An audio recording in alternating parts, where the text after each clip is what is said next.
Good afternoon, everyone. This is Khurram Iqbal. I'm the Business Relationship Manager at ACCA Pakistan. I welcome you all in today's session of Secret to Success, and I would also like to thank MHA team for having me today.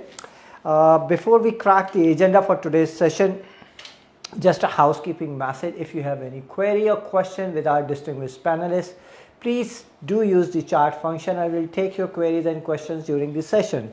So let me introduce you our subject specialist for today's session at Mirchawala Hub of Accountancy. We have Sir Ahmed Shafi with us, who teaches performance management exam, financial management, and advanced financial management. Along with Sir Ahmed Shafi, we have Sir Awais Mirchawala. Sir Awais is the subject specialist for the strategic professional exam, especially he teaches advanced taxation and advanced audit and assurance exam. And last but not least, we have Sir Mustafa Mirchawala with us. Mustafa is a subject specialist for financial reporting and strategic business reporting exam. Along with that, he also teaches the taxation exam of applied skills. So thank you very much for your time today, and let's discuss the agenda for today's session. Why we are here, why I have been requested to join the MHA platform for this Facebook live session. First of all, we will be discussing the learning and experiences of our Mirchawala students for the September 2023 exam result. Then we will discuss how to prepare in last 30 days as we are heading towards the December 2023 examination session. We'll also touch base the importance and utility of the ACCA Study Hub. We'll also touch base the importance of the mock examination, sitting in the exam condition, and also if you are resitting the exam, if you are not sitting, if you are resitting any AS or strategic professional exam in December 2023, we'll discuss how best exam support resources can help you, and especially we'll touch base the My Exam Performance as how it can help you to reset your exam in December 2023. Last but not least, we will also discuss how best we can use the last 72 hours, especially the do's, don'ts, and swift revision. So let's move to our first panelist of today's session, Sir Mustafa. If I talk you, if you could briefly summarize the overall your experience, the paper you teach, especially the taxation reporting and SBR, your experience and learning from the September 2023 result. Yes, September, as I'm very lucky. First of all, I would like to say I'm very lucky that whatever paper I teach they have highest passing rate. TX, FR and SBR, like their average pass rate is 50%, sometimes 50 plus 52%, right? So I always say this, that those students who complete the course early, they score good, and those who act upon the advice of the teacher, they score good. There are students who what they do, they just wait for the last day to complete the course. Like on Monday you have your paper and they are completing their exams on like Thursday or like day before. तो अगर आप इस strategy से चलोगे ना तो definitely फिर आप बहुत हौच पौच हो जाते हो और प्रॉब्लम्स होती हैं, जो हकीकत है. लेकिन if you have completed the course like 20-25 days before, if you have attended proper revision days, if you have availed proper marking facility, then definitely you score good, right. तो अगर इस स्ट्रेटजी से जो बच्चे चल रहे हैं उनके लिए बहुत ईजी है स्कोर करना, और जो टीचर्स की इंस्ट्रक्शंस को फॉलो करते हैं. जैसे मैंने अभी recently like 2 days before I uploaded a video for last 30 days strategy और because now we are on last 30 days for December attempt. Exactly. तो उसमें मैंने बहुत सारे बच्चों को यही टिप्स दिए कि उसमें सबसे बड़ा टिप तो ये, और मैंने सर शफी की एग्जांपल दी. आई कोटेड सर शफी क्योंकि when I was student sir Shafi was my friend, we were on the same pace. तो मुझे याद है कि आज के दौर में जिस तरह सोशल मीडिया है ना, उस दौर में सिर्फ ये मोबाइल फ़ोन होता था. तो सर शफी इतने सीरियस स्टूडेंट थे कि he used to turn off the phone for last 30 days. और मैं उसका दोस्त था, तो मुझे फ़ोन करने के लिए 1 घंटा मिलता था. भाई इस टाइम पे फ़ोन ऑन होगा और बाकी टाइम वो ऑफ रखता था. मैं अपना नहीं बता रहा, सर शफी का बता रहा हूँ. तो मैंने बच्चों को ये एडवाइस किया कि at that time it was cell phone, but now you have social media apps, और कितनी, जिसमें हम जैसे बूढ़े, हम भी जब एक बार ऑन करके बैठते हैं तो वो रील्स ऐसा हमें जज्ब करती हैं कि 1-1.5 घंटे बाद हो जाता है, अरे ये क्या हुआ, और आपकी अभी ये मैंने हमारी डिस्कशन होती है, ये लाइव एग्जांपल सामने बैठा है जिसने अपने फ़ोन से बहुत सारी ऐप्स डिलीट कर दी हैं परमानेंटली। तो मैं बच्चों को भी यही कहूँगा कि ये last 30 days are very important, और इसमें अपने टाइम को प्लान करें, अपना स्टडी प्लान बनाएं, और ये ज़रूर देखें कि अपनी डिस्ट्रैक्शंस और इन चीज़ों से हटें लाजमी। अच्छा, इस लास्ट 30 डेज के प्लान में एक बहुत अहम चीज़ है कि for example you are doing only 1 paper और 2 पेपर्स, और आपका एक थ्योरी एक प्रैक्टिकल है। अब कुछ बच्चे क्या करते हैं, they just give 15 days to practical and then 15 days to theory. ये अप्रोच मुझे इतनी समझ नहीं आती, क्योंकि प्रैक्टिकल में नॉर्मली आपको इतनी थकावट नहीं लगती, इतना बोर्डम नहीं होता, बट थ्योरी एक बोर्डम वाली चीज़ है। तो मैं बच्चों को अक्सर कहता हूँ कि आप अपना डे प्लान भी बनाओ ना, तो उसमें थ्योरी और प्रैक्टिकल का मिक्सचर रखो।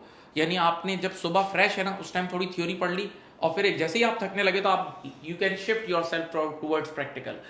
और ये 2 पेपर्स दे रहे हैं तब भी कर सकते हैं थ्योरी प्रैक्टिकल वाला। और अगर एक पेपर आप दे रहे हो, जैसे मैं फाइनेंशियल रिपोर्टिंग की बात करता हूँ, in financial reporting you have like interpretation of financial statement का जो एरिया है वो थ्योरी का एरिया है, और बाकी rest of the topics are majority are practical. तो मैं उन बच्चों को कहता हूँ कि आप अपने डे में एक पेपर भी है ना, तो उसमें थ्योरी और प्रैक्टिकल का ब्लेंड लाजमी रखें। Right. Thank you very much, Mustafa, for your input. So, if I move to Aves, overall, how your overall student perform in September 23, especially advanced taxation and advanced audit and insurance, and what you feel in your experience, because you are an ACCA member as well, along with ICAW member. So, what's your experience? How best a student can utilize the last 30 days, because that's the most crucial time. देखिए, अगर मैं सितंबर 23 के results के बारे में बात करूं तो एडवांस टैक्सेशन का रिज़ल्ट तो मैं कहूँगा पिछले कई सालों में हाईएस्ट परसेंटेज पर गया, like it exceeded 45%, so that was a very good pass rate. And advanced audit and assurance तो थोड़ा ऐसा ही रीजनेबल पास रेट रेंज में रहता है, around 35%। But very important thing जो बच्चे गलती कर रहे होते हैं वो ये होता है कि बच्चों का कोर्स ही टाइम पर पूरा नहीं हुआ होता। बट लाइक अगर मैं अभी 50% ऑफ द स्टूडेंट से पूछूं कि आपकी प्रिपरेशन कितनी हुई, तो कहेंगे सर अभी हमारी कोर्स वीडियोस ही 20-30% बाकी है। So obviously they are not giving sufficient time to practice. और एडवांस टैक्सेशन का तो ज़ाहिर कोर्स ही इतना बड़ा है कि उसको कंप्लीट करना और फिर उसे रिवाइज करना बहुत ज़रूरी है। और एक बड़ी इंपॉर्टेंट चीज़ मैं बच्चों को कहता हूँ कि आपने लेक्चर्स को क्लास की तरह पढ़ना है। ये नेटफ्लिक्स का सीज़न नहीं है कि आपने बोला कि मैं आखिरी 10 दिन में 25 वीडियो देख लूँगा और अपना पूरा सीज़न कंप्लीट कर लूँगा, तो ये नहीं है। आपने लेक्चर्स को टाइमली मैनर में कंप्लीट करना है, रिवाइज करना है, समरी नोट्स प्रिपेयर करने, and most important thing past papers को प्रॉपर टाइम देना है। आपने पूरा कोर्स पढ़ लिया, एंड में जब आप कंप्लीट पास्ट पेपर्स करना शुरू करते हैं तो आपको ऐसा लगता है कि जो सब आपने पढ़ा उसको दोबारा से पढ़ने की ज़रूरत है, क्योंकि डायरेक्शन ही गलत हो गया था। क्योंकि जब आप कंप्लीट पेपर करते हैं तो उस वक्त आपका असल टेस्ट होता है कि आपको सारे टॉपिक्स एक साथ डील करने हैं। So for advanced taxation, course is very big. Give time. Course को टाइम पर कंप्लीट करें, कोशिश करें मैक्सिमम 10th नवंबर और 12th नवंबर आपका कोर्स कंप्लीट हो जाए। नहीं भी कंप्लीट हो, वहीं पर कोर्स को रोकें और रिवीजन पास्ट पेपर सेशंस की तरफ जाएं। कंप्लीट पेपर्स करें। जब आप कंप्लीट पेपर्स करेंगे आपको असल आइडिया होगा कि आप किधर गलती कर रहे हैं। Advanced audit and assurance, writing practice, ज़्यादा से ज़्यादा पेपर लिखने, और मोस्ट इंपॉर्टेंट टीचर को चेक करवाना है। बच्चे फेल हो जाते हैं, आते हैं सर हम फेल हो गए, क्यों फेल हो गए? तो हम कहते हैं मैं कहता हूँ मेरे पास कोई ऐसा एक्सरे नहीं है कि मैं तुम्हें देखूँ और बता दूँ तुम क्यों फेल हुए। अगर तुमने मुझे 5 मॉक चेक कराए थे जाने से पहले तो मेरे पास जवाब होगा कि तुम ये गलती कर रहे थे, ये कर रहे थे।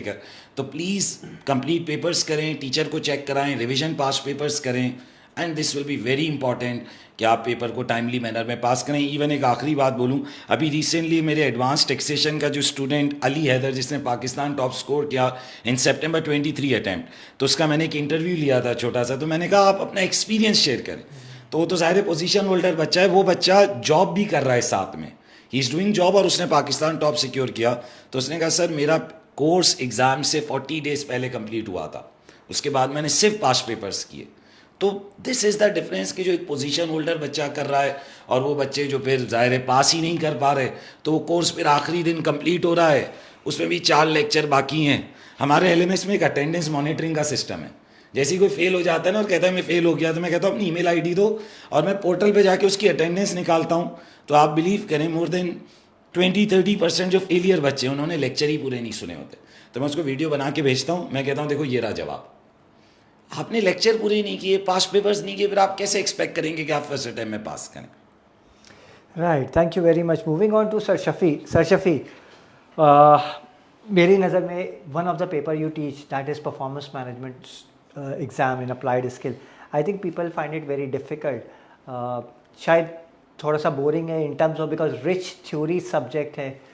सो what's your advice, because it's been many years, it's been over a decade you are teaching this performance management exam and along with that the AA exam as well, जो कि हमारा applied skill का exam है. So what's your advice to your student when it comes to teaching these two papers, कि किस तरीके से देखें. दो तीन चीज़ें हैं. एक तो ये है कि कोर्स तो कंप्लीट करना है, जैसे सर मुस्तफ़ा और अवैस ने बोला course completion is must. There is no question, there is no second thought about it कि रिवीजन भी आपको करना है और टाइम्ड इन्वायरमेंट में आपको मौका देना चाहिए. लेकिन बात यह है कि ये सब कुछ मुझे ऐसा लगता है जब मैं स्टूडेंट था, तो if I compare it my self या मैं अपना टाइम रिकॉल करूँ, तो मुझे ऐसा लगता है एक चीज़ बड़ी इंपॉर्टेंट है, वो ये कि जो पहला स्टेप होता है ना, यानी आपने अप्रोच कैसे कर रहे हैं इस एग्ज़ाम को, जो डे वन को आप सेट करते हो कि this is how I am going to approach this exam. तो sir can you please shed some light approach, how to nail it down, any paper, especially PM, AA जो आपके specialised area हैं, कैसे sir? अच्छा, इसमें अभी जैसे sir Mustafa ने जब बात शुरू की थी तो उन्होंने कहा कि मेरे पेपर्स लकी हैं कि FR हो गया, TX हो गया, SBR हो गया, इनके पास रेट्स ओवरऑल आप ACCA ग्लोबल के देखें तो अच्छे पास रेट्स ही होते हैं. तो इस मामले में आप देखें मेरे जो स्किल्स के सब्जेक्ट्स हैं कि FM हो गया फाइनेंशियल मैनेजमेंट, PM हो गया परफॉर्मेंस मैनेजमेंट, AA हो गया ऑडिट एंड एश्योरेंस, तो इनमें FM के तो पास रेट्स खैर एक बहुत अच्छे पास रेट्स हैं. लेकिन PM, AA, ACCA भी इस चीज़ को मॉनिटर करता हो तो ग्लोबली एक जो है वो लोग ज़रा थोड़ा सा पेपर में अच्छा परफॉर्म नहीं कर पाते. अच्छा, अब उसकी आप बुनियादी वजह देखें क्या है. पहली तो बात देखें कि हमें बचपन से ही सिखाया जाता था कि जिस चीज़ का पहले से आप अपने दिल में फेयर पाल लेते हैं ना, वो चीज़ फिर आपको तंग करती रहती है.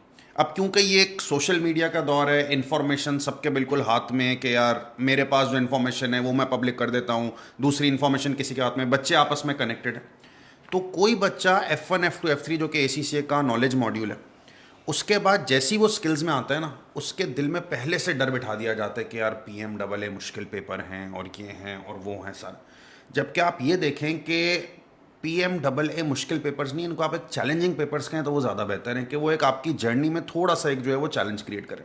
अब मैं पहले आपसे अगर PM की बात करूँ, PM का सबसे बड़ा चैलेंज ये है जो हमारे एक टिपिकल माइंडसेट के साथ मैच नहीं करता. वो ये कि अगर आप FM का पेपर देखें, आप AA ऑडिट एंड एश्योरेंस का पेपर देखें, आप TX का पेपर देखें, आप FR का पेपर देखें, हर पेपर में एक स्टैंडर्डाइज सवालात आने और वो सवालात सॉल्व भी स्टैंडर्डाइज पैटर्न पे होते हैं. जैसे लेट्स सपोज FM के अंदर मैं पढ़ाता हूँ, एक टॉपिक आता है इन्वेस्टमेंट अप्रेजल. इन्वेस्टमेंट अप्रेजल का सवाल हर बार आता है और वो आप 50 सवाल भी देख लेना, वो सब एक सिमिलर पैटर्न के, बच्चे ने फॉर्मेट याद कर लिया उससे हो जाएगा. वो कंसोलिडेशन में आप देख लें जो FR के अंदर है, एक स्टैंडर्ड सवाल आता ही आता है और वो आपने स्टैंडर्ड पैटर्न के तहत कर लिया तो हो गया. अब PM के अंदर सबसे बड़ा पैटर्न ये है कि PM के अंदर आपको सिर्फ एक कॉन्सेप्चुअल अंडरस्टैंडिंग लेनी है, क्योंकि उसका हर अटेम्प्ट में क्वेश्चन कुछ अलग स्टाइल का आता है.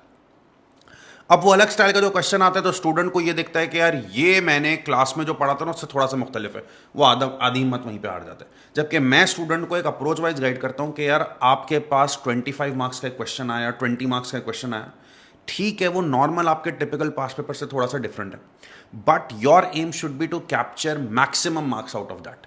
कि आप उस क्वेश्चन में, मैं देखिए मान ही नहीं सकता कि एक बच्चा स्टडीज पूरी करके गया तो वो बोले मुझसे 20 नंबर के सवाल में 0 मार्क्स समझ में आ रहे हैं, ऐसा नहीं हो सकता. आपको 5 समझ आ रहे हैं, आपको 8 समझ आ रहे हैं, आपको 10 समझ आ रहे हैं, आप वो एक्सट्रैक्ट कर लो उसमें से. अगला 20 नंबर का सवाल है, मुझे सिर्फ 10 नंबर समझ में आ रहे हैं, मैं वो एक्सट्रैक्ट कर लूँ. कोई MTQ है ना, बच्चे बोलते हैं यार MTQ मुश्किल है, चलो ठीक है यार MTQ मुश्किल है. MTQ में 5 रिक्वायरमेंट्स हैं तुम्हारे पास. कोई नहीं मानेगा कि आप पूरा कोर्स पढ़ के गए थे और आपसे 5 रिक्वायरमेंट्स नहीं सॉल्व हुई. भाई आपको 2 आती हैं, आप 4 मार्क्स एक्सट्रैक्ट कर लें. इस तरह कर करके बच्चा पेपर के अंदर पहला टारगेट PM में ये रखे कि भाई मैं 50 अचीव कर लूँ. उसके बाद फिर मैं जो है ना वो पावर प्ले गेम खेलूँ कि मुझे जिस तरह से अटैक करना है ना मैं करूँ, लेकिन 50 आप पहले टारगेट कर लो. अब इसके लिए एग्जामिनेशन से पहले अप्रोच क्या होगी? ये बात सर ओवैस ने बिल्कुल सही कही. हमारी अटेंडेंस रिपोर्ट कहती है, हमसे यूजुअली जब स्टूडेंट्स एडमिशन लेने आते हैं ना तो एक अक्सर और बेशतर स्टूडेंट्स की होती है कि यार आप डेमो वीडियो शेयर करें. अब हम डेमो वीडियो शेयर करते हैं ना खुर्रम भाई, वो 2 आवर्स की वीडियो होती है, लेकिन हमें यूट्यूब पे लगी हुई वीडियोस एनालिटिक्स बताते हैं कि उसका एवरेज व्यू टाइम सिर्फ 8 मिनट है. यानी कि 2 घंटे की डेमो वीडियो जिसको देख के आप फैसला करना चाह रहे हो मैं इनसे पढ़ूं ना पढ़ूं, वो भी आप सिर्फ 8 मिनट देख रहे हो. तो आप कैसे पूरे कोर्स की वीडियोस 2-2, 2.5 घंटे की देखते हो, वो हमें पूरा अटेंडेंस रिकॉर्ड नजर आ जाता है. पेपर से एटलीस्ट 30 डेज पहले आप सिलेबस कंप्लीट करें. मैं सिलेबस कंप्लीट करने के बाद बच्चे से कहता हूँ मुझसे रब्ता करो, मैं तुम्हें पूरा प्लानर बना के दूंगा, जो ऑल्सो स्टूडेंट की जॉब है, लेकिन पूरा प्लानर बना के दूंगा। प्लानर बना के दूंगा, आप उस प्लानर पे अमल करना। उसमें किट्स हैं, उसमें रिवीजन मटेरियल है, उसमें पास पेपर्स हैं, और प्लस ACCA ने जो अभी स्टडी हब लॉन्च किया उसके क्वेश्चंस हैं। ये करके जाएं आप। इस टाइम हमारे 5 से ज़्यादा स्टूडेंट्स के 80+ स्कोर्स आए, तो वो भी PM दे रहे हैं। तो सिर्फ फेल होने वाले कह रही मुश्किल पेपर है, डर है, ये कॉन्फिडेंस शाटर होता है तो उसलिए वो फेल होते हैं। तो आप अपने लेक्चर्स टाइमली कंप्लीट करें, उसके बाद एग्जाम में जाएं। और AA तो देखें, वो एक प्रिडिक्टिव पेपर है, हर अटेम्प्ट में सेम सवालात आने, TOC, सब्सटैंटिव। आप सिर्फ अपने अंदर एक राइटिंग प्रैक्टिस पैदा करें। मैंने, शायद आपको याद हो, लास्ट अटेम्प्ट के अंदर एक ओवरऑल पूरी दुनिया के स्टूडेंट्स के लिए फ्री मार्किंग फैसिलिटी अनाउंस की थी। हमने एक ईमेल बना के दिया था कि आप अपने जितने क्वेश्चंस लिखने हो मार्क करके दें, मेरी सुपरविजन में एक पूरा मार्किंग डिपार्टमेंट उसको एसेस करेगा। तो बहुत से लोग जिन्होंने हमसे क्लासेस नहीं ली हुई थी, उन्होंने भी रिजल्ट्स के बाद थैंक यू किया कि हमें फीडबैक जो दिया गया हमने उससे इंप्रूव किया, और इस वजह से हमारा पेपर पास हुआ।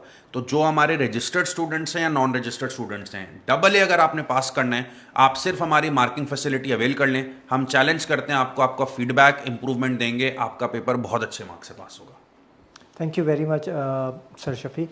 सो moving on to sir Awais. Awais साहब, ये बताइएगा कि as you have seen the study hub, तो उसमें देयर आर मैनी थिंग। तो कंटेंट अवेलेबल है, बुक्स अवेलेबल हैं, फ्लैश कार्ड्स हैं, क्विजेज़ हैं, फिर एडिशनल क्वेश्चन बैंक और मॉक फैसिलिटी भी अवेलेबल है। So what's your guidance? आप किस तरीके से स्टूडेंट को गाइड करते हैं कि वो किस किस टाइम पे किस किस फैसिलिटी को स्टडी हब की यूज़ करें to make the best use of the exam preparation and use of these exam support resources? देखिए, स्टडी हब के अंदर जो बहुत अच्छा मटेरियल है, एक तो प्रैक्टिस और रिवीजन मटेरियल, कि बच्चा प्रैक्टिस और रिवीजन रेगुलरली करता रहे, चीज़ों के साथ कनेक्टेड रहे। ऑब्वियसली जब एडवांस टैक्स और एडवांस्ड ऑडिट एंड एश्योरेंस बच्चे पढ़ रहे होते हैं तो नॉर्मली ट्यूटर सपोर्ट के साथ चल रहे होते हैं। तो ट्यूटर सपोर्ट के अंदर वो ट्यूटर के लेक्चर्स और चीज़ें कवर कर रहे होते हैं। लेकिन प्रैक्टिस के लिए आप स्टडी हब के मटेरियल को यूज़ करेंगे तो उससे होगा ही कि आपको एक एज मिल रहा है, और जाहिर है वो कंटेंट ऐसा है जो आपको एग्जामिनर की टर्मिनोलॉजी से और उसके बिहेवियर से फेमिलियर करेगा। जैसे हम कहते हैं ना कि अगर आपको किसी से मीटिंग करनी है तो उसकी पुरानी वीडियोस देखो कि वो आपसे इंटरव्यू में क्या पूछेगा। जैसे बचपन में कोई वाइवा होता था तो हम कहते थे ना, भाई जो देख रहा है उनसे पूछो भाई क्या हुआ। तो स्टडी हब एक AC से डेवलप मटेरियल है, जब आप उसे देखेंगे तो उससे आपको एक बेनिफिट ये होगा कि आपको एग्जामिनर की लैंग्वेज और उसकी टर्मिनोलॉजीज़ का कंट्रोल इंप्रूव होगा। और ज़ाहिर है मॉक्स की तो एक प्राइमरी इंपॉर्टेंस है। जब आप मॉक्स करेंगे, उन्हें अटैम्प्ट करके फीडबैक के लिए भेजेंगे तो आपके पासिंग के चांसेस को बहुत ज़्यादा इंप्रूव करेगा। So obviously study hub is a very good addition for the ECC students and a great support कि उन्हें एक्स्ट्रा प्रैक्टिस मटीरियल मिल रहा है in terms of past paper revision, short practice questions and mock exams. Thank you very much. Mustafa साहब, ये बताइएगा sir, देखिए कुछ पेपर्स ऐसे हैं कि उनके वो अप्लाइड स्किल्स में भी हैं और स्ट्रेटेजिक प्रोफेशन में भी है। यानी in the sense I am talking about, जैसे फाइनेंशियल रिपोर्टिंग का पेपर है, that is the part of applied skill, but उसी का जो एडवांस पेपर है that is the strategic business reporting which is the part of a strategic professional exam, and these papers are connected to each other, right, both the paper. तो ये बताइए, जब SBR एक student they रहा है, ठीक है, so in your experience as an subject specialist, आपको क्या लगता है कि उसके पास कितनी हद तक, क्या 100% FR की नॉलेज फ्रेश होना ज़रूरी है? अगर ज़रूरी है तो वो कैसे इसको इंश्योर करेगा? बिकॉज देखिए, जर्नी में FR का पेपर जनरली लोग अप्लाइड स्किल्स में जब आते हैं तो अर्ली स्टेजेस में उसको अटेम्प्ट कर लेते हैं, ठीक है। तो there can be a gap of 6 महीने, साल, शायद 1.5 साल। सो साल 1.5 साल के बाद अगर स्टूडेंट SBR अटेम्प्ट कर रहा है तो वो कैसे इंश्योर करे कि FR की उसकी जो नॉलेज है that is refresh? One, there is one way, the bridging the gap course is available on my ACC for each student, but आप कैसे इसको लेके चलते हैं when you teach SBR? देखिए, ये बहुत अच्छा सवाल है, लेकिन मैं जवाब इस तरह ब्रेक डाउन करके आपको दूंगा कि ये जवाब डिफरेंट लोगों के लिए डिफरेंट है। इस बात को समझें। देखिए, कुछ ऐसे स्टूडेंट्स होते हैं जो 1 मंथ पहले कोर्स स्टार्ट करते हैं। जैसे हमारे पास लास्ट टाइम एक UAE का स्टूडेंट था, उसने 1 महीने में 3 पेपर दे दिए, 1 महीने में 3 पेपर, और तीनों क्लियर कर दिए उसने। तो क्या मैं अगर उसकी एग्जाम्पल एक बहुत बिलो एवरेज बच्चे के सामने रखूंगा तो वो तो इसको कॉपी नहीं कर सकता, वो तो इतना बर्डन ही बेयर नहीं कर सकता ना। तो अब अगर एक ऐसा बच्चा है जो 1 महीने पहले या 45 डेज पहले लेटेस्ट से स्टार्ट कर रहा है, तो तो मैं उसको बोलूंगा अब अगर तुम्हें SBR करना है ना तो मेरे SBR के लेक्चर्स में मैंने F7 भी पढ़ाया हुआ है डेफिनेटली, क्योंकि अच्छा SBR में एक ऐसा बच्चा भी आता है जो यूनिवर्सिटी से आता है, आप समझ जाए BS अकाउंटिंग एंड फाइनेंस, तो उसने तो F7 भी हमसे नहीं पढ़ा हुआ, उन्होंने अपनी यूनिवर्सिटी में अलग स्टाइल से पढ़ा हुआ है, तो उनके लिए तो हमें लाजमी F7 की चीज़ें भी कवर करानी है। तो इसी वजह से कोर्स इसी तरह डिज़ाइन हुआ है कि बहुत डिटेल्ड है। लेकिन अगर 1.5 महीने पहले एक बच्चा आ रहा है तो अब मैं उसको बोलूंगा कि तुम F7 वाली चीज़ें स्किप कर देना, अब तुम्हारे काम की नहीं, अब तो तुम्हें डायरेक्ट एडवांस चीज़ें पढ़नी है और तुम्हारे पास F7 की नॉलेज होना मस्ट है। ये जहन बनाए। अच्छा, इससे कुछ नहीं होता कि अगर एक बच्चे ने 6 महीने या साल पहले भी पढ़ा हुआ है, क्योंकि नॉर्मली जो हमारी टीचिंग स्ट्रेटजी है ना उसमें तो हम ग्राउंड लेवल से ही पढ़ाते हैं और उसमें सारा बेसिक भी बच्चे को कवर करा देते हैं, राइट। लेकिन अगर किसी ने जो पूरा कोर्स करना है जिसमें F7 की चीज़ें भी बेसिक से पूरी रिवाइज हो जाए, तो रिकमेंडेड ये है कि वो फिर 2.5 to 3 मंथ का पूरा सेशन ले। और जो लास्ट 1 मंथ या 40 डेज वाले प्लेयर्स हैं, अच्छा ये याद रहे, ये सच है, हम सब ऐसे ही हैं, हम सब ऐसे ही हैं कि हम लोग एंड में ही पढ़ते हैं। हमारे ये जो बात कर रहे थे अभी LMS की, तो LMS का रिकॉर्ड ये बताता है कि जो रश असल बनता है ना, जो वो जिसमें बच्चे LMS पे लेक्चर्स देखते हैं, वो लास्ट 35-40 डेज ही होते हैं, मेजर वही होते हैं। अक्सर बच्चे मेरे पास आके बोलते हैं यार 40 डेज रह गए, ये पेपर स्टार्ट करके दे दूं, तो मैं उनको बोलता हूँ जिन्होंने पहले भी स्टार्ट किया था ना उनका रिकॉर्ड जाके चेक कर लो, वो अभी तक तफरी में ही थे। तो असल आउटपुट का टाइम तो लास्ट 40 डेज ही होता है। लेकिन अगर किसी को बिल्कुल नॉलेज नहीं है तो फिर उसके लिए वो रिकमेंडेड ये है कि वो पूरा 2.5 मंथ वाला सेशन ले। और ये दूसरे पेपर्स में भी अप्लाई होता है, जैसे आपने मुझे FR के लिए बोला ना, इसी तरह TX का, इनका ATX का पेपर है, इसी तरह AA और AAA के बीच में एक वो है कनेक्शन, तो वो इन चीज़ों से। अच्छा, इसको हम एक और तरीके से भी फुलफिल करते हैं, जैसे मैं खुद एक व्लॉगर भी हूँ और मैं मैं तो अक्सर शॉर्ट वीडियोस बना के भी लोगों के कॉन्सेप्ट रिवाइज कर रहा होता हूँ।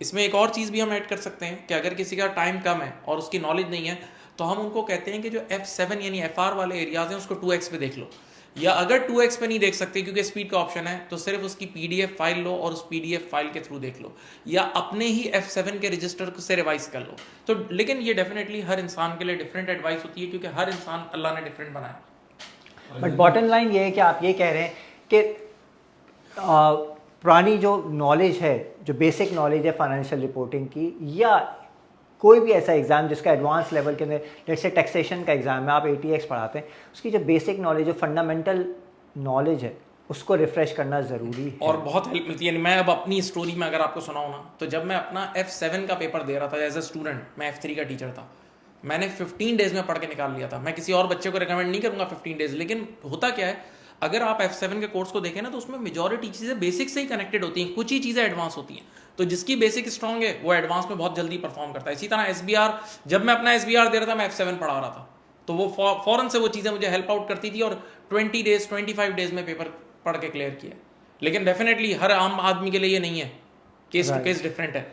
ठीक है जी सर, चीज़ ऐड करूँगा प्लीज़ कि आजकल तो सहूलत का दौर है, बेनिफिट का दौर है कि आपके पास रिकॉर्डेड लेक्चर्स हैं, कि आपको मिसाल के तौर पर टीचर ने कोई टॉपिक एडवांस पढ़ा रहा है तो उसके साथ वो बेसिक को पूरा डिटेल में कवर करा देता है, क्योंकि उसे पता है कि भाई हर बच्चा अपनी अपनी ज़रूरत के मुताबिक उसे देखेगा। पहले तो ये होता था कि टीचर को हफ्ते में 4 ही क्लास लेनी है, 3 ही क्लास लेनी है, तो उसमें वो फोकस खाली एडवांस एरिया पे करता था। अब तो सहूलत ऐसी है कि रिकॉर्डेड लेक्चर हैं, जो कोर्स पहले 100 घंटे में होता था उसको टीचर ने 150 घंटे का बनाया और बोला भाई ये 50 लेक्चर जिसकी जितनी ज़रूरत। जैसे मैं अगर अपने AAA की बात करूं तो उसमें SBR बच्चे को आना बहुत ज़रूरी है, क्योंकि अकाउंटिंग स्टैंडर्ड आपके सारे एडवांस ऑडिट में एग्जामिन होते हैं। तो इवन मेरे AAA में मैंने एक सेक्शन डाला है और उसमें मैंने मुस्तफ़ा की ही लेक्चर्स डाले हुए, मैंने उसमें लिखा हुआ है revision sessions for accounting standard और ब्रैकेट में ऑप्शनल लेक्चर्स। अब जिसने देखना है वो तो जितना चाहे रिवाइज करे। तो अब तो इतनी आसानी का दौर है जो शायद मैं कहूँगा जब हम पढ़ रहे थे तो ये सब अवेलेबल नहीं होता था, क्योंकि आपको कुछ भी पढ़ना है तो टीचर के पास जाकर पढ़ना है, और अब तो टीचर आपके पास आगे कंट्रोल में, ये टॉपिक आ गया है इसे आगे कर दो, आगे मूव कर दो। तो revision is very easy now. एक छोटा मैं पॉइंट भी ऐड कर दूँ, ये जो इन्होंने बोला है बिल्कुल सही है और ये बहुत बड़ी सहूलत है। आप यूँ सोचेंगे एक बच्चा अगर गवर्नमेंट ग्रांट का IAS 20 पढ़ता है, ठीक है, उसको सारी चीज़ आती है, लेकिन उसको रीपेमेंट ऑफ ग्रांट के मसाइल में मसला है, फ़ौरन से फॉरवर्ड किया, वो चीज़ देखी, ख़त्म। तो इस तरह स्मार्ट वे में अगर इंसान करना चाहे तो बहुत कुछ कर सकता है। ये हर पेपर के लिए मैं बोल रहा हूँ। I think I totally agree with you, because student जब आपके पास फेस टू फेस क्लासेस में पढ़ रहा है, ठीक है, and during revision if he feels any issue with respect to revision, कहीं कोई कॉन्सेप्ट का, तो वो because of the access of those recorded lectures, ठीक है, वो उससे अपना जो गैप है उसको ब्रिज कर सकता है. I think it's a very good tool, but again it depends how you utilise it और उससे कितना मैक्सिमम बेनिफिट लेते हैं आप. I think that's very important, it's very rightly pointed. Sir Ahmed, mock exam sir कब बैठा जाए, पहला सवाल. और इसमें तो कोई दो राय नहीं है कि देना ज़रूरी है, बिल्कुल देना चाहिए जितना ज़्यादा से ज़्यादा आप देख सकें. लेकिन आइडियल टाइम क्या है? We are not talking about paper specific, किसी पे इन जनरल के स्टूडेंट के पास कितना एम्पल टाइम होना चाहिए. बिकॉज मुझे ऐसा लगता है कि mock for the sake of mock नहीं देना है. यानी मॉक देने के बाद हमारे पास टाइम तो होना चाहिए ना, कि अगर उससे हमारी कोई लर्निंग है, कोई गैप्स अगर टीचर आइडेंटिफाई या सब्जेक्ट स्पेशलिस्ट जो है वो गैप आइडेंटिफाई करके दे रहा है, तो हमारे पास वक्त हो उस गैप को फिक्स करने का. हो सकता है वो हम खुद कर पाएँ, हो सकता है हमें अपने टीचर के पास जाना पड़े कि भाई ये तो जो गैप आइडेंटिफाई मुझे तो समझ ही नहीं आ रहा. ये एक बहुत अच्छा आपका क्वेश्चन है और इस मैसेज को सर्कुलेशन में बहुत ज़रूरी थी कि ये कब देना चाहिए. आप लिटरली बिलीव नहीं करेंगे, सितंबर अटेम्प्ट की मैं आपको स्टोरी सुनाता हूँ. मंडे वाले दिन ऑडिट का एग्ज़ाम था, सही. आप लिटरली गिन करें, संडे को शाम को 5 बजे एक स्टूडेंट का मुझे मैसेज आया, सर मॉक दे दें. सही. मैंने उससे कहा, मैं आपको अभी मॉक तो दे देता हूँ, लेकिन मैं आपको मॉक मार्क करके अब फीडबैक नहीं दे सकूँगा. तो वो स्टूडेंट फीमेल थी, कहने लगी नहीं सर मार्किंग तो 1 घंटे में हो जाएगी. मैंने कहा नहीं, मार्किंग 1 घंटे में नहीं होगी. एक एक पॉइंट को पढ़ना, सब कुछ करना, फिर आपको फीडबैक देना, वो सब टाइम लेगा. और फिर अगर हम आपको वो रात में बताएंगे, आपकी गलतियां निकली तो आपका तो सुबह पेपर है 9 बजे, आप तो उनको सही नहीं कर सकोगी. तो मैंने उसको समझाया कि एटलीस्ट आप नेक्स्ट टाइम जो है ना 10 डेज पहले मॉक दें. तो जो भी हमारे पढ़ने वाले बच्चे होते हैं ना, वो 15 या मैक्सिमम 10 डेज पहले मॉक अटैम्प्ट कर लेते हैं. और मॉक अटैम्प्ट करने के बाद उनको हम जब फीडबैक देते हैं तो वो 10 डेज में उसको इंप्रूव करते हैं. अच्छा, हमारे पास हर पेपर में 2 मॉक्स का फीचर होता है, एक कर रहे होते हो, तो ये चीज़ डेफिनेटली एक बड़ी इंपॉर्टेंट है. मैं चाहता हूँ ज़्यादा से ज़्यादा लोग इसको अटैम्प्ट करें, लेकिन अटैम्प्ट 2 दिन पहले 4 दिन पहले करने का फ़ायदा नहीं है. एटलीस्ट 10 डेज पहले अटैम्प्ट करें. और जाहिर है, जैसे सरोवस ने बात की, उसके लिए आपके लेक्चर्स टाइम पे कंप्लीट होना ज़रूरी है. 10 दिन पहले तक आपके लेक्चर्स ही नहीं मुकम्मल हुए हुए तो आप क्या मॉक देंगे. तो ये 10 डेज कम से कम एक जो है ना, मतलब बैरियर होना चाहिए कि इसके बाद आप जो है वो मॉक अटैम्प्ट ना करें. आई थिंक जो राइटली सेड, मैं इसमें सिर्फ ये ऐड करना चाहूँगा, क्योंकि मेरी नज़र में अभी तक कोई ऐसा टूल अवेलेबल नहीं है कि if I am appearing for any exam, how best I can ensure that I have covered the entire syllabus and I have all the knowledge in my brain. I think it's the mock only. और हमें mock, जब तक हम mock देंगे नहीं तो हम जज ही नहीं कर सकते हैं अपने आप को, हम इंश्योर नहीं कर सकते कि हमारी सिलेबस पे ग्रिप कितनी है. सिलेबस पे ग्रिप तभी हमें पता चलेगी, हमने पढ़ सभी लिया है, अनलेस समवन और there is a tool which test our knowledge. Sir देखिए, सबसे पहले तो मैं बच्चों को यही बोलता हूँ कि जो आपने मॉक और पास्ट पेपर ना, कभी भी कोई पेपर ऑप्ट करना हो ना, पहला स्टेप जाके नेट से उसका पास्ट पेपर निकाल के एक बार पढ़ लो. आपको पता तो लगे एंड रिजल्ट क्या है, क्योंकि कोर्स स्टार्ट तो बेसिक चीज़ों से होता है, तब तो बड़े मज़े वाह वाह चल रहा होता है. लेकिन जैसे ही वो पास्ट पेपर पर पहुँचते हैं, आंखें खुल जाती हैं और बहुत एंड में जाके पहुँचते हैं पास्ट पेपर पे. तो पहला काम तो बच्चे ये करें कि अपना पास्ट पेपर डे 1 से निकाल लें और डे 1 से देखें उसे कि ये हमारी मंजिल है. सेकेंड, ये जो हम लोग मार्किंग फैसिलिटी भी देते हैं, जो सर ने भी अभी बोला, तो पहले तो मैं मार्किंग, कुछ बच्चे क्या करते हैं, एक साथ 5 क्वेश्चन सॉल्व किए और ठक मार्किंग के लिए भेज दिए. गलत. तरतीब ये है, ऑर्डर ये है कि पहले एक सवाल भेजें, उसका फीडबैक लें, उस फीडबैक को सेकंड क्वेश्चन में इनकॉर्पोरेट करें, फिर सेकंड भेजें, थर्ड भेजें, एक स्टेप बाय स्टेप, ताकि इंप्रूवमेंट हो. Same is the case with mock. अगर आप अपना पहला मॉक, मेरी तो नॉर्मल प्रैक्टिस ये है कि मैं 20 डेज पहले मॉक भेज देता हूँ. तो पहला मॉक अगर आप 20 डेज पहले कर रहे हो ना, और उसका फीडबैक आपके पास आ गया, तो आप कोशिश करके 1-2 और मॉक करें और उसमें उस चीज़ को इनकॉर्पोरेट करें. अच्छा, अब कुछ पेपर्स ऐसे हैं, जैसे मैं पिछले लास्ट 2 ईयर्स तो हो गए, SBR के पेपर के बारे में एक बात लाजमी आ रही है कि उसमें पेपर कंप्लीट नहीं हो सकता. बच्चा कहता है मुझे पूरा आता है लेकिन मैं कंप्लीट नहीं कर पा रहा हूँ, उसका टाइम मैनेजमेंट का ये इशू आ गया है. तो उसके लिए बहुत सारी टेक्निक्स है टाइम मैनेजमेंट के लिए, जिसमें से एक ये है कि आप मॉक करें रियल टाइम. एक उसमें ये भी मसला है कि कुछ बच्चे इतने मासूम हैं कि वो पूरा पेपर रीड करते हैं, पहले पूरा पेपर रीड करते हैं. सारे ACCA के जो ऑफिशियल ट्रेनर्स हैं, जो ACCA के वेबिनार्स कंडक्ट करते हैं, उन्होंने भी हाथ जोड़ लिए, भाई ये हरकत नहीं करो. बल्कि अब तो मैं देखता हूँ पहला क्वेश्चन भी पूरा रीड नहीं करना आपने, क्योंकि आप पहला पैराग्राफ पढ़ते ही उसी के साथ पहली रिक्वायरमेंट हो जाती है. तो आपने कोशिश करना है कि आपने इन एफिशिएंसीज को कट डाउन करना है, और ये वक्त अभी है, आखिरी दिन नहीं होगा. और आप सब जानते हैं कि अगर आपने ये सब नहीं किया तो you need to lose your exam fees, your 3 months time and everything. Right. Sir वैसे मुझे ये बताइएगा कि how important is to go through religiously the examiner report? देखें, अक्सर जो अच्छे क्रिकेटर्स होते हैं ना, तो वो जिस बॉलर को फेस करने जा रहे होते हैं ना, पहले उसकी रिसर्च करते हैं कि यार ये बॉलें कराएगा कैसी। सही है। तो जब आप एग्जामिनर रिपोर्ट पढ़ेंगे ना, तो आपको पता चलेगा कि एग्जामिनर आपको कैसी बॉल्स कराने वाला है, और उसमें वो आपको ये बता रहा है कि नॉर्मली बच्चों ने क्या गलतियां करी हैं। अब आप कर क्या रहे हैं, आप पेपर में जा रहे हैं और आप अपना तजर्बा करके सीख रहे हैं, अपना एक्सपेरिमेंट करके सीख रहे हैं। जब एग्जामिनर ने आपको पिछली 5 अटैम्प्ट की 7 अटैम्प्ट की रिपोर्ट दी हुई, उसे पढ़ लें, उसमें उसने बताया हुआ है कि भाई ये सवाल मैंने ही पूछा, बच्चों ने इसमें ये गलती करी, ये क्यों बता रहे हो, ताकि आगे आने वाले वो गलतियां रिपीट नहीं करें। लेकिन अब स्टूडेंट क्या करे कि नहीं, ये सब मेरे पास रिसोर्सेज अवेलेबल हैं, लेकिन मैं देखूंगा नहीं, मैं अपना एक्सपेरिमेंट करके सीखूंगा, तो ऑब्वियसली एडवाइजेबल नहीं है। तो examiner report is very important. आप पढ़ें कि भाई जिस पर्टिकुलर अटैम्प्ट की आपने प्रैक्टिस करी, अब आपने कर लिया अपना पेपर, अब आप जाकर पढ़ो कि बाकी बच्चों ने इसमें क्या गलतियां करी। That will be a very real time and good example कि आप उन गलतियों को फिर फ्यूचर में अवॉइड कर सकेंगे। यानी आप समझें, वो प्रैक्टिस जो आप पेपर दे कर करते हैं ना, वो प्रैक्टिस आप एडवांस में कर सकते हैं अगर आप एग्जामिनर रिपोर्ट पढ़ लें और दूसरों की गलतियों से सीख लें।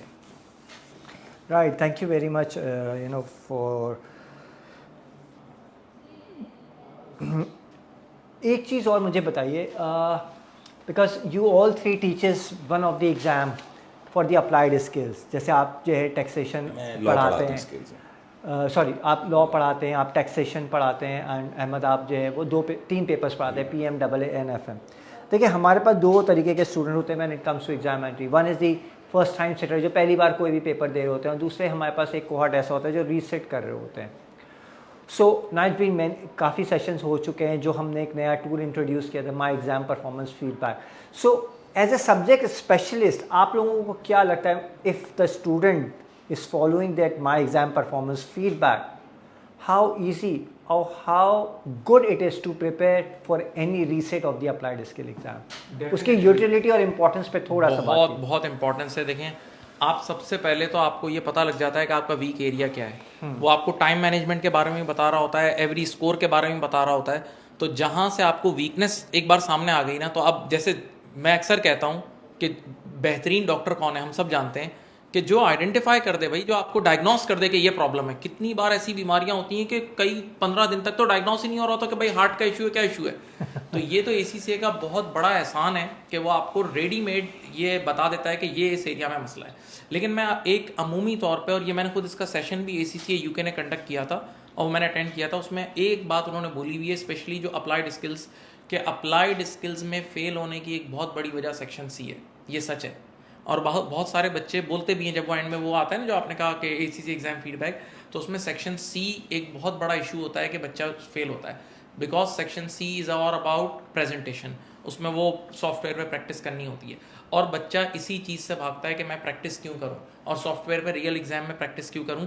तो ये मैं सब आपके इस पॉडकास्ट के थ्रू मैं पूरी पब्लिक को ये मैसेज देना चाहूँगा कि सेक्शन C, चाहे वो F5 दे रहे हैं, F6 दे रहे हैं, F7 दे रहे हैं, कोई भी पेपर दे रहे हैं, भाई आपने लाजमी सेक्शन C को पहले इंपॉर्टेंटली पकड़ना है।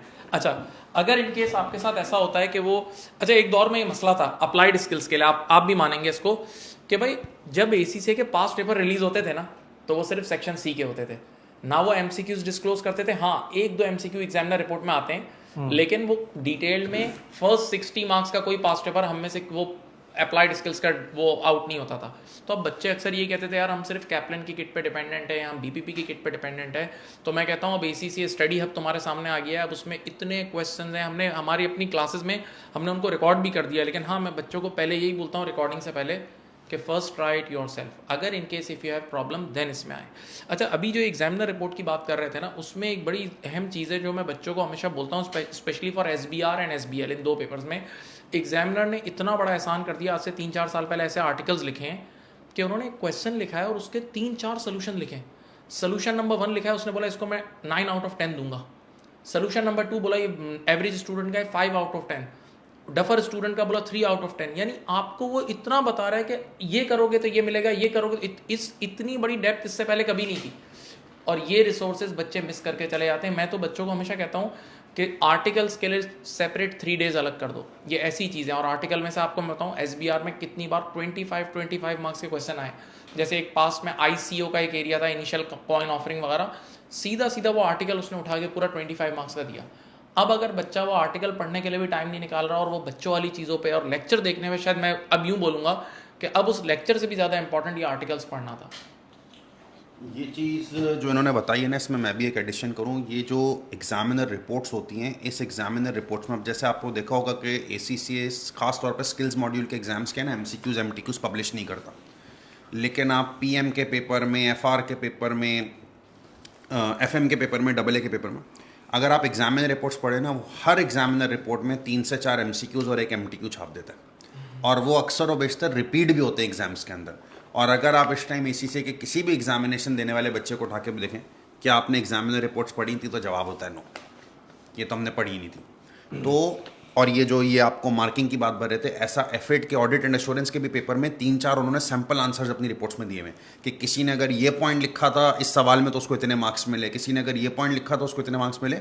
तो अब वही बात है, शायद या तो फ्री की चीज़ों की कदर नहीं है, तो वो इसलिए कि यार चलो ACCA ने फ्री रिसोर्सेज दिए हुए तो हम उनकी कदर नहीं, और सिर्फ जो पेड रिसोर्स हैं उनकी कदर है। लेकिन ये एक बच्चों के लिए बहुत बड़ी एडवाइस है, आपको एग्जामिनर रिपोर्ट्स के लिए और टेक्निकल आर्टिकल्स के लिए 2 से 3 दिन रखने।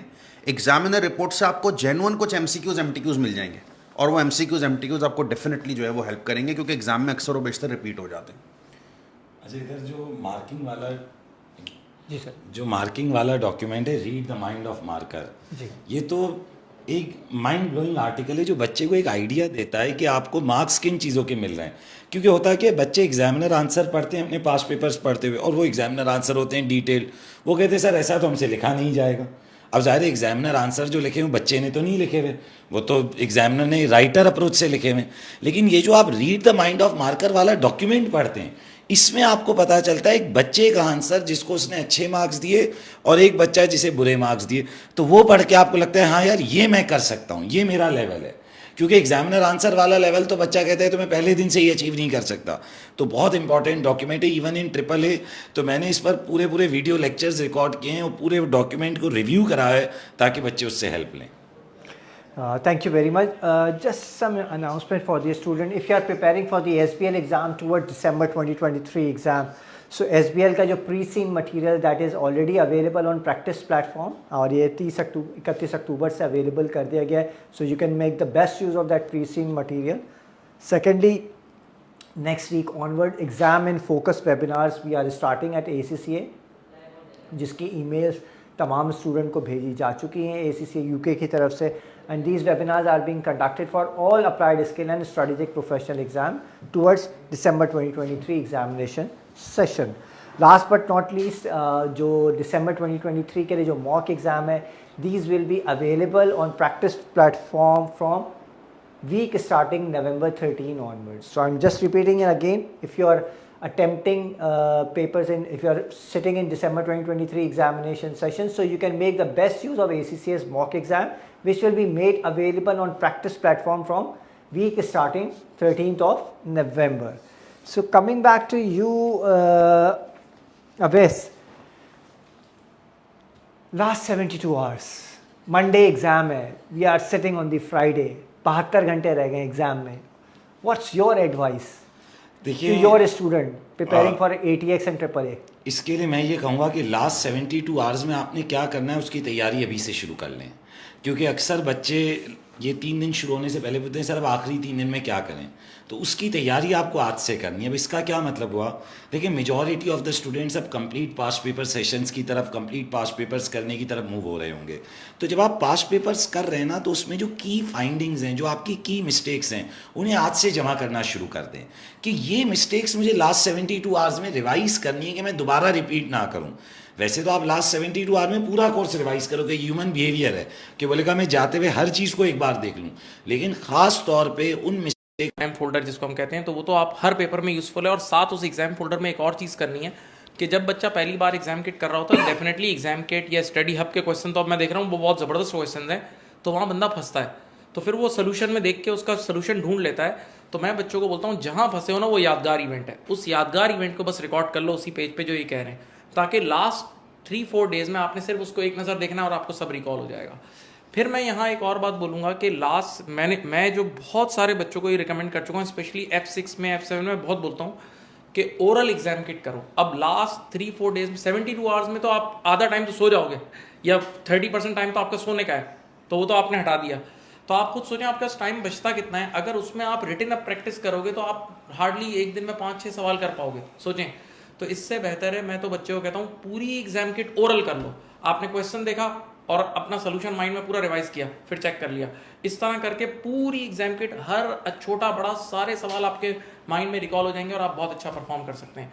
और एक और बात जो मैं सबसे अहम कहता हूँ, और वो ये सारे टीचर्स और आप भी एग्री करेंगे, भाई stay away from negative people. ये वो मसला है। मुझे कितनी लास्ट अटैम्प्ट में भी एक बच्चे की कॉल आई थी, शुरू से पढ़ रहा था, सब कुछ सही था, एंड में कहता है यार मैं इतना घबरा गया हूँ, मेरे सारे दोस्त बोल रहे हैं कि इसमें फेल हो जाते हैं, ये ऐसा पेपर आता है। मैंने कहा तुम क्यों इसमें किसी की बात सुन रहे हो। अच्छा, एक बात याद रहे कि इंसान, तो सीधी बात है कि लोग इस वक्त इन्फॉर्मेशन की बम्बार्डमेंट, आप व्हाट्सएप ग्रुपों पे हालत देखें क्या चल रही है, नहीं हर तरफ से चीज़ें आ रही हैं।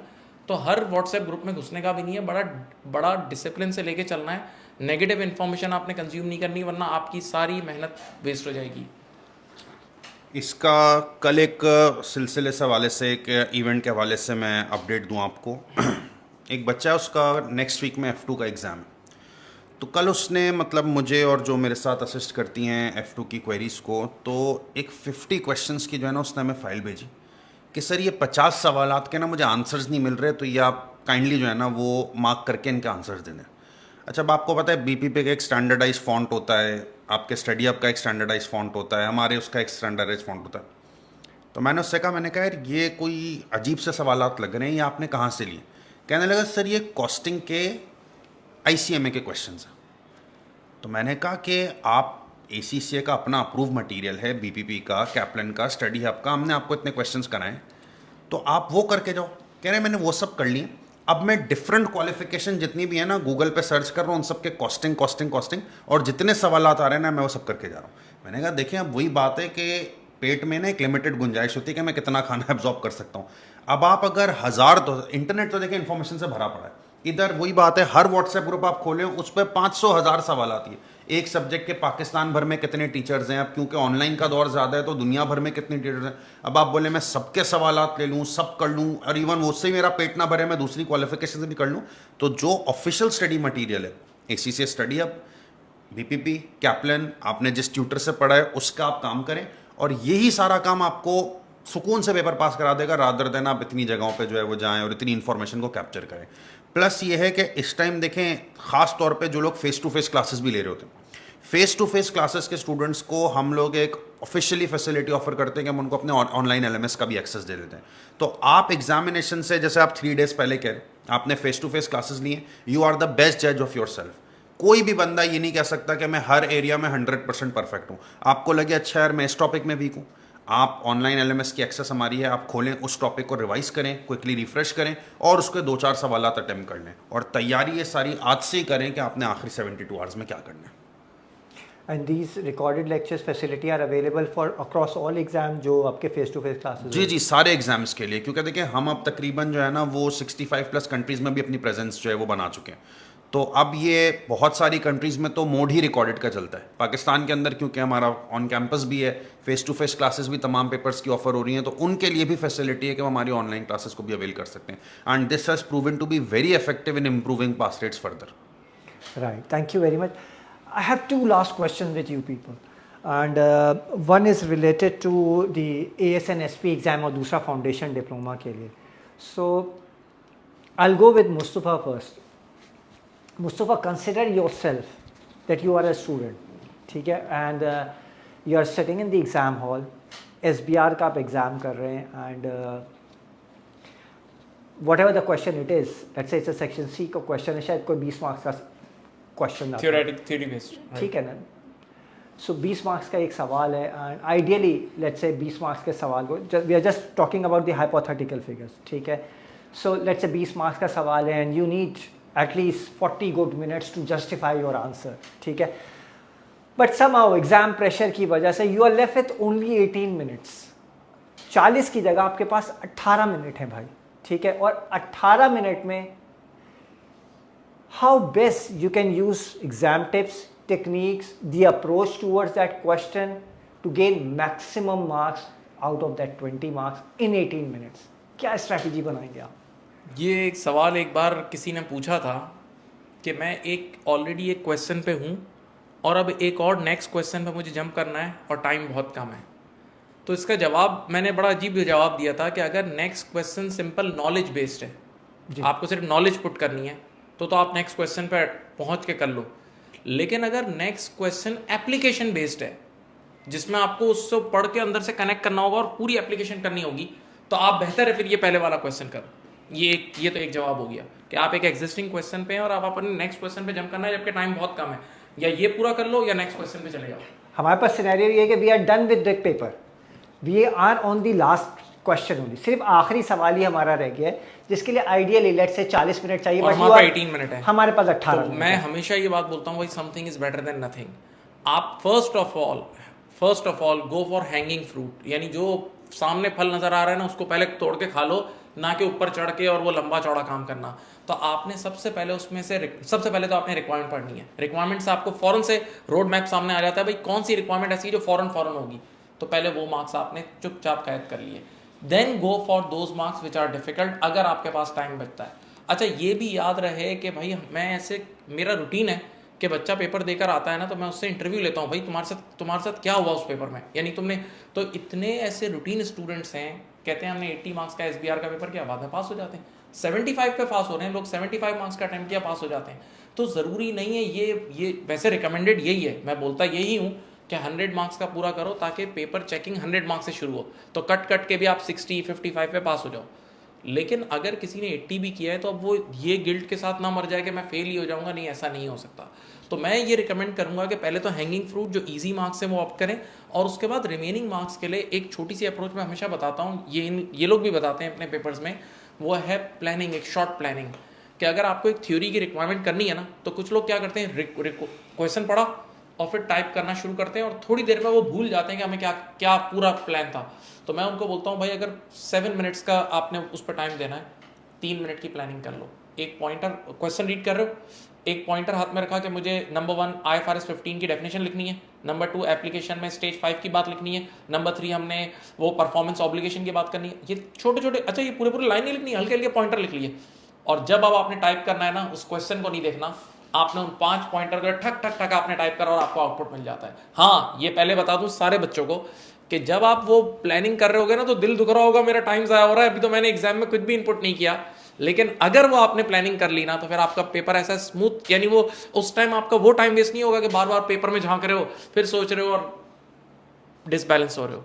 जगल नहीं करना पड़ता। हाँ ठीक है sir, Awais your tips for this remaining time. Exactly. देखिए मुस्तफ़ा ने एक बड़ा अच्छी स्टेटमेंट कही कि पहले हैंगिंग फ्रूट्स कैप्चर कर लें, कि भाई आप रिक्वायरमेंट पढ़ें और जो इजी मार्क्स से उन्हें पहले गेन करें, वो आपके लिए इजी टारगेट है। और अगर आपके पास टाइम लिमिटेड है तो rather than going for application आप एटलीस्ट रूल्स एक्सप्लेन कर लें कि भाई आपने 3 रिक्वायरमेंट पढ़ी, आपने कहा ओके ये टॉपिक है, आपने उनके ब्रीफ रूल्स एक्सप्लेन कर दिए।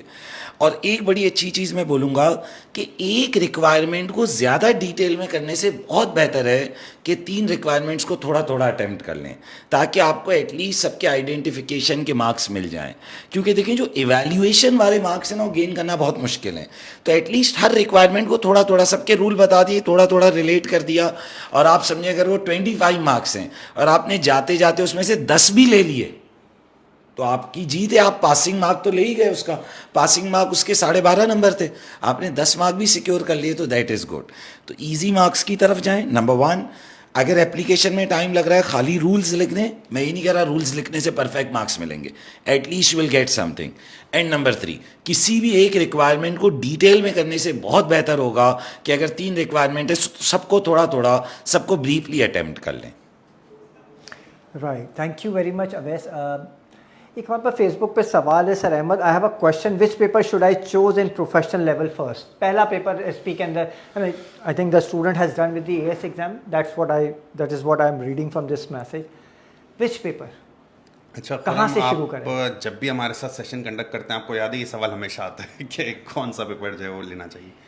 तो इनका क्वेश्चन ऑप्शनल्स के हवाले से या स्ट्रेटेजिक प्रोफेशनल।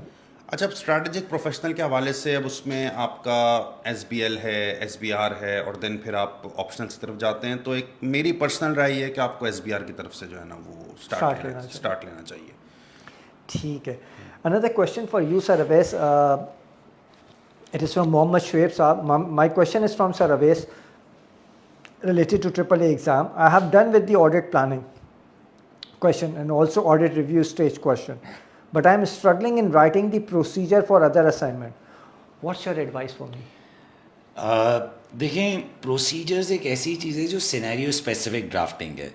मैं आपसे ये कहूँगा कि आप बहुत सिंपल है, आप पहले अदर असाइनमेंट के तमाम क्वेश्चंस एक जगह लिस्ट डाउन कर लें, या तो पास्ट पेपर एनालाइज कर लें, और अगर इसका टाइम नहीं है तो एग्ज़ाम किट रेफ़र कर लें, या जिस ट्यूटर से पढ़ रहे हैं उसने क्वेश्चंस कंपाइल किए हुए होंगे, आपने वो सारे क्वेश्चन लिए। फॉर एग्जांपल 5 क्वेश्चंस हैं, एक एक करके अटैम्प्ट करें। ये डर निकाल दें दिल से कि आप गलत लिखते हैं, ये समझें आप अच्छा लिखते हैं। एक एक करके अटैम्प्ट करें, टीचर को भेजें। आप 3 सवाल करेंगे, आपको इम्प्रूवमेंट मिल जाएगी। क्योंकि प्रोसीजर ऐसा है जैसे आप गाड़ी चला रहे हो, चला चला के अच्छी होगी। अब पहली बारी में आप बोलोगे मैं अच्छी चला लूँगा, ये नहीं है। प्रोसीजर हर सिनेरियो में वेरी करेगा। आपको सिनेरियो पढ़ना है और प्रोसीजर्स लगाने हैं। ये सिर्फ एग्जाम के लिए नहीं, प्रैक्टिकली भी ऑडिटर ऐसा ही है। एक एक्सपर्ट ऑडिटर अच्छे प्रोसीजर लगा के गलती पकड़ लेगा, और एक नया ऑडिटर अभी इमेच्योर, जो मैं बोलूँगा बच्चों वाले प्रोसीजर लगाएगा। तो कैसे आएंगे प्रोसीजर लिखना? प्रैक्टिस करनी। और प्रैक्टिस कैसे होगी?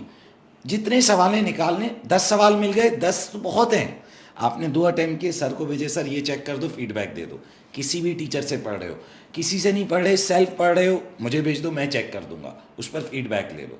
थोड़े क्वेश्चन करोगे, खुद ब खुद आपको गलती मिल जाएगी। यानी प्रोसीजर कोई ऐसी चीज़ नहीं है कि मैं बोलूँ कि ये एक ऑलराउंडर सोल्यूशन है, इससे हल हो जाएगा, ऐसा नहीं है। प्रैक्टिस करें, it will get sorted. Thank you Awais. एक क्वेश्चन है मुस्तफ़ा फेसबुक पे, अनिल की तरफ से, sir which resource should be use, Kaplan kit और अदर्स, यानी in terms of exam support resources की बात देखिए, करें। अभी तो राइट नाउ तो मैं उनको कैपलान किट तो मस्ट कर रहा हूँ, वो तो एक डॉक्यूमेंट चला रहा है और वो स्टिल वैलिड भी है। लेकिन साथ साथ कैपलान किट के साथ ACCA स्टडी हब पे लाजमी आए, क्योंकि ओवर द लॉन्ग टर्म आपको पता है नेक्स्ट ईयर से फिर ACCA स्टडी हब ही होगा और वो उनके ऑफिशियल रिसोर्सेज है। लेकिन हाँ, मैं खुद ACCA स्टडी हब के लेक्चर्स, वो रिसोर्सेज देख भी रहा हूँ और उनको रिकॉर्ड भी कर रहा हूँ। डेफिनेटली उनके जो हम स्टूडेंट्स को जो प्रॉब्लम होते हैं, तो ACCA स्टडी हब में भी कुछ क्वेश्चंस ऐसे हैं जो वही पुराने पास्ट पेपर्स का वो रेप्लिका है, यानी वही, इवन नेम भी सेम है, कुछ हैं। तो अगर ऐसे कोई क्वेश्चंस हैं जो कैपलान की किट में और स्टडी हब में सेम है, तो फिर वो आपको वापस करने की नीड नहीं है, आप सिर्फ एडिशनल क्वेश्चन कर लो। इस तरह लेके चलो तो ज़्यादा बेहतर है। Right. My last question to Sir Awais for today's session. Sir Awais, एक इम्पॉर्टेंट चीज़ मुझे ऐसा लगता है कि जब आपने प्रेपरेशन कर ली हो तो आपको एग्ज़ाम भी जल्दी देते हैं। एंड प्रेपरेशन मीन्स लेक्चर को आपने अटेंड किया हो, फिर आपने प्रैक्टिस का जो एलिमेंट है, रिवीजन है, you have ensured everything. Specially when it comes to foundation diploma papers, foundation diploma के भी तमाम पेपर्स आप लोग पढ़ाते हैं। आपको क्या लगता है ideally, let's say if we talk about one exam, FA1 का एग्जाम है, student has done with everything, आपके उसने लेक्चर्स अटेंड कर लिए, फेस टू फेस क्लासेस थी आपकी, ठीक है, रिवीजन कोर्स अटेंड करा दिया आपने, मॉक करा दिया। अब आइडियली स्टूडेंट को कितने दिन में ACCA में CB दे देना चाहिए ACCA का? बिकॉज ऐसा मैंने देखा है, लोग 1-1 महीना जो तैयारी के बाद पेपर नहीं दे रहे होते हैं, या एक पर्टिकुलर टाइम तक नहीं दे रहे होते हैं। लेट्स से देखें, कंप्यूटर बेस्ड एग्ज़ाम एक फ्लेक्सिबिलिटी, और ये फ्लेक्सिबिलिटी को कुछ लोग आसानी के लिए भी यूज़ कर रहे हैं, यानी बेनिफिट के लिए भी यूज़ कर रहे हैं, और कुछ लोग इससे अपना नुकसान भी कर रहे हैं। Like they are giving papers very late. अगर मैं अपनी बात करूं तो हम लोग तो आखिरी टॉपिक ख़त्म होने से पहले एग्ज़ाम दे देते थे, क्योंकि भाई द पॉइंट इज़ कि आप जितनी जल्दी पेपर देंगे आपके लिए आसानी है, आपके टॉपिक्स फ्रेश हैं। और FIA तो आप टारगेट करें, आप 6-7 मंथ्स में कंप्लीट करें। आप जो सबसे बड़ी गलती करते हो, क्या करते हैं कि आप पेपर टाइम पर नहीं देते, टॉपिक्स आपके दिमाग से निकलना शुरू हो जाते, ज़ाहिर है इंसान है भूलना शुरू होगा, और अल्टीमेट उसका आउटकम क्या होता है कि फिर या तो आपको पूरा कोर्स दोबारा पढ़ना पड़ता है, या फिर आप अल्टीमेटली कहते हो कि यार ये क्वालिफिकेशन अब मुझसे नहीं हो पा रही, मेरा टाइम बहुत वेस्ट हो रहा है, और वो फिर आप ड्रॉप करते हो। और देखें, इंसानी बिहेवियर है, जब तक उसे अचीवमेंट नहीं मिलेगी वो मोटिवेट नहीं होगा। छोटे छोटे पेपर हैं, फ़ौरन देने। यानी हमारे इंस्टीट्यूट के अंदर तो जैसे मुस्तफ़ा FA1 पढ़ाते हैं, तो मैंने भी इवन FA1 उस ज़माने में T1 होता था, मैंने मुस्तफ़ा से ही पढ़ा है। तो आखिरी 2-3 टॉपिक शुरू होते थे और ये बोलना शुरू कर देते थे कि बेटा आप लोग डेट ले लो, डेट ले लो, पेपर देना है, यानी हमारी मौजूदगी में पेपर दे दो फ़ौरन, क्योंकि आप पेपर फ़ौरन दोगे यू विल गेट मोटिवेटेड और आप फ़ौरन नेक्स्ट पेपर की तरफ जाओगे, और ज़ाहिर है चीज़ें जितनी जल्दी जल्दी आप पास आउट करेंगे it will be more beneficial.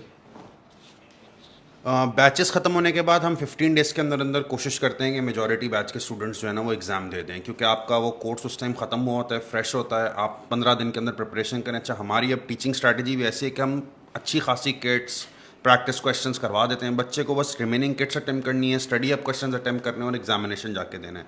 तो 10 to 15 डेज़ का टारगेट रखें और देखें जिन्होंने 10-15 डेज़ में पेपर दिया है, ये एक हिस्ट्री है, उनका स्कोर हमेशा अच्छा है rather than those people who are making it very late. Your 2 cents on Mustafa on this last. मैं तो सिंपल बच्चों को एक ही बात बोलता हूँ कि अगर आपने इंस्टीट्यूट में एडमिशन ले लिया, ये कोई बड़ी बात नहीं है। ACCA का जो परफॉर्मेंस मेरी नज़र में जो बच्चों का है ना, कि जब तक आप आगे नहीं बढ़ रहे, यानी नेक्स्ट राउंड में नहीं गए, यानी पिछला पेपर क्लियर करके, तो यू आर नथिंग। तो आप इस चीज़ को माइंड में रखें। और मैं अक्सर ये कहता हूँ, अच्छा बच्चे को माइंड में ये भी एक फेयर है कि अगर हमारे 90 नहीं आएंगे तो हमें आगे जॉब में मसला होगा। नहीं, ऐसा कुछ नहीं है। ACCA में मैं ये बोलता हूँ, there are 2 words, pass and fail. Pass हो, आगे बढ़ो, बेहतर है, प्रैक्टिकल लाइफ का एक्सपीरियंस लो। और मैं तो ये कहता हूँ कि जो इनका शुरू का जो हमारा लेवल 1 है और level 2 that is applied skills, ये बच्चे एक अंडे में बंद है। ये एग ब्रेक तब होगा, और ये बच्चा जब ये रियल लाइफ में, जब ये ऑडिट फर्म में जाएगा, और आप जानते हैं ACCA भी यही रिकमेंड करता है कि बच्चा प्रैक्टिकल लाइफ में जाए और प्रैक्टिकल लाइफ में सीखे। तो मैं तो मैं तो इस मामले में बहुत बदनाम हूँ कि मैं बच्चों के पीछे पड़ा रहता हूँ, बल्कि मैं उनको सिर्फ क्लास में नहीं, फिर हम लोग व्हाट्सएप पे भी उनके पीछे पड़ते हैं। यानी जैसे ही उस क्लास के किसी बच्चे ने 90 या 80 भी स्कोर कर लिए, तो मैं फ़ौरन से उसकी पिक्चर उस व्हाट्सएप ग्रुप में शेयर करता हूँ और ये बोलता हूँ कि देखो तुम्हारी क्लास में ये बच्चा बैठा था और इसने देखो विदिन 10 डेज पेपर दिया और ये स्कोर आया। तो ये टीचर की रिस्पॉन्सिबिलिटी है, सारे टीचर्स की रिस्पॉन्सिबिलिटी है कि बच्चों को गाइड करें। और जैसा कि इन्होंने बोला कि ACCA का एक बड़ा बेनिफिट है फ्लेक्सिबिलिटी। ये फ्लेक्सिबिलिटी इसका सबसे बड़ा बेनिफिट भी है और सबसे बड़ा डिसएडवांटेज भी है कि जब चाहो पेपर दे दो, और जब चाहो पेपर देने का मतलब कभी भी ना दो। तो वो सुस्ती ऐसी होती है कि वो बच्चे डिले कर रहे होते हैं, तो इस चीज़ को अवॉइड करना चाहिए। मैं इधर एक चीज़ ऐड करूँगा, अभी हमारा जो न्यू बैचेस थे उनका वेलकम डिनर था, तो इस बार थोड़ा वेलकम डिनर देर से हुआ। तो बैचेस शुरू हुए थे जुलाई में, अभी बैचेस ऑन गोइंग है। वेलकम डिनर हुआ है अभी लाइक अक्टूबर की 20th को। आप बिलीव करें अभी तक बच्चों के बैचेस कंप्लीट नहीं हुए, और उन बैचेस में से 20-25 बच्चे एग्ज़ाम दे भी चुके थे, और मैंने उन्हें बुलवा के सर्टिफिकेट दिए। मैंने कहा इन्हें देख लो, ये तुम्हारे साथ बैठे थे, ये पेपर पास करके अब अगले पेपर्स में चले गए, ये नेक्स्ट लेवल पर चले गए। तो जल्दी करें, जो काम आपने 1 साल में करना है अगर वो 6 महीने में हो जाता है, सो वाई डिले इट, ताकि वक्त मेहनत का गुजार लिया, अब इंजॉय करें। एक पॉइंट बहुत अहम, देखिए हमारा इदारा ना सिर्फ टीचिंग में इन्वॉल्व है बच्चे, बल्कि हमारा एक बहुत एक्टिव जॉब प्लेसमेंट डिपार्टमेंट भी है, जिसमें हम सारे डायरेक्टर्स और हमारी पूरी टीम इन्वॉल्व रहती है। और वो लोकल लेवल पे नहीं, इंटरनेशनल लेवल पे भी बच्चों की हेल्प करते हैं। तो मैं अक्सर बच्चों को बोलता हूँ, आजकल ये एक डिबेट चल रही है सोशल मीडिया पे कि स्किल्स वर्सेस क्वालिफिकेशन, और ये बड़ा चल रहा है। तो आप यकीन करें, कितनी कंपनीज़ की जॉब ऐड आप पढ़ लें, उसमें क्लियर लिखा होता है कि हमें अप्लाइड स्किल्स क्लियर्ड बच्चा चाहिए या हमें एफिलिएट चाहिए। तो भाई पेपर निकालने की अपनी इंपॉर्टेंस है, वरना तो आप उस टेबल तक ही नहीं पहुंच सकोगे।